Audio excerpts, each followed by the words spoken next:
Hi, Sonia here, and welcome back to my art YouTube channel. Today, I thought I would show a sketchbook process from yesterday. This is my 100 head sketchbook, and basically I've been working in it on and off for quite a while. It's one I put away, and then when I feel like it, I get it back out again. And it's interesting because I feel in some ways yesterday's video I showed a still life sketchbook, and in it I was saying, oh, I needed a break from figurative artwork and working on canvas. And again, being a bit contrary as I am, then yesterday morning I got this sketchbook out and I was using some gouache paints. I did describe this process a little bit in my reels on Instagram, but I really enjoyed working again in this way and drawing people. And then it inspired me to actually, I have got back to working on a large canvas that I've been again sharing on Instagram, but I think I have made a video for here as well. And it's on an abstract background, and I'm trying to incorporate some figures, like using my kids as references in this piece that I'm working on with acrylic. So it's just interesting to me how we can, it's easy to say one day we feel one way, and then we get refreshed. Maybe actually taking some time out, making some loose artwork, has sort of energized me to, I feel refreshed, and I'm enjoying drawing, doing portraits, and drawing more realistically again as well. For me, I need a bit of everything. I don't know if anyone else is like that. A bit changeable, but hey, that's my prerogative. Did I say that correctly? Hey ho. Anyway, so I wanted to share this because also someone remarked on a short, like, could I talk about my process with drawing people? And initially I was like, oh, this is going to be a bit of a boring video because drawing people it's a bit more, takes a bit longer for me. And yeah, if you saw earlier on, so to describe my process, if you saw from the start, I very lightly, with this style of work, I'm going in very lightly with pencil. And it's just to get the bare bones of the structure of the face I am copying, or the reference.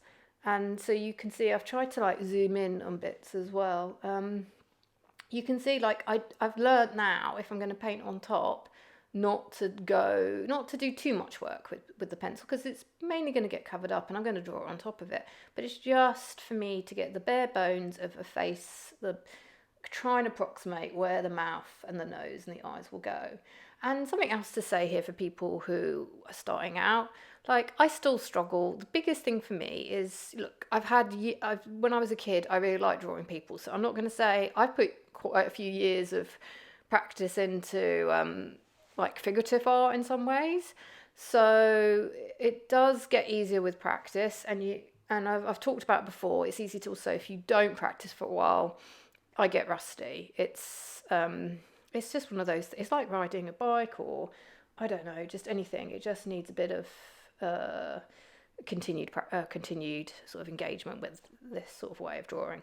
So so I don't actually, even now, I don't get likenesses sometimes, and I'm okay with that, because for my personal sketchbooks and drawing people I don't even know, or drawing from masters, that's not my, I don't like, especially because I don't know these people. Like, I'm just trying to play around with getting a drawing that I like, that again, I talk about visual interest a lot, but that does visually interest me, that I'm like, oh, I like that, there's something about it. I'd want to know, maybe I want to know more about the character, or that person, because of different features I've like highlighted. Like an interesting face that's what sort of gets me wanting to draw someone. So then I like to, in this page of the sketchbook, I'm using paint, and basically I'm just picking them up now, they're next to me. And you can see them in some of my shots on the right. Was using gouache in a sketch, and it's good quality. It's like Winsor & Newton designers gouache, and so basically it's dried up. but I was thinking about, I mean, it's quite muddied and dirtied, but I wanted to like use it. So then I was like, well, why not play around with colour, these colours on top of faces.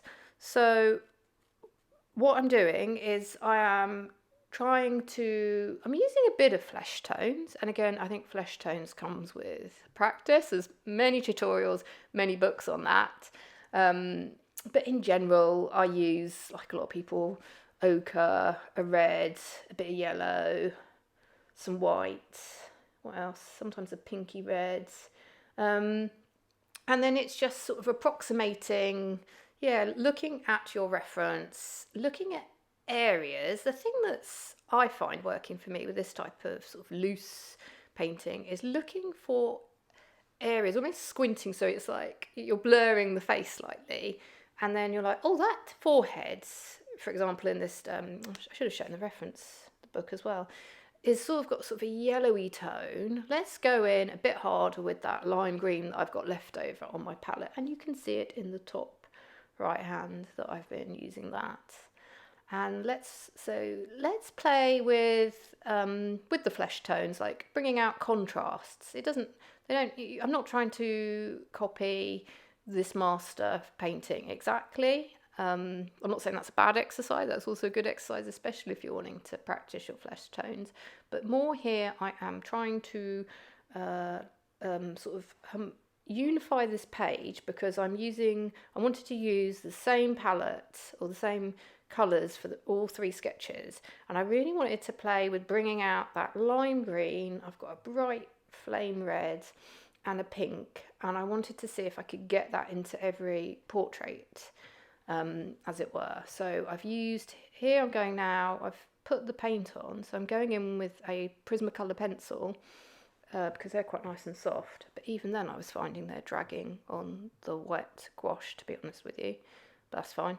And I'm sort of just now, this part of the drawing, I'm trying to bring out the features more and highlight, like use it to sort of define the hair, define eyebrows. The other thing I like to do, so I think someone said a question actually on the comment was simplifying the process. So I'm hoping actually in this video you can see that I have simplified the process in that it's starting out with the bare bones of a pencil, going in with some paint, but in a sketchy way, just kind of blocking areas with paint. And then my final steps, saying that there's another 5 minutes of this video, but my final ways of working are to then really go back to the drawing, and because these coloured pencils I don't sort of, as it were, cover them up with paint, so I'm using them to add in some interest and, like, highlight the shadows under his chin so I can show his neck and chin region more, just building up the face.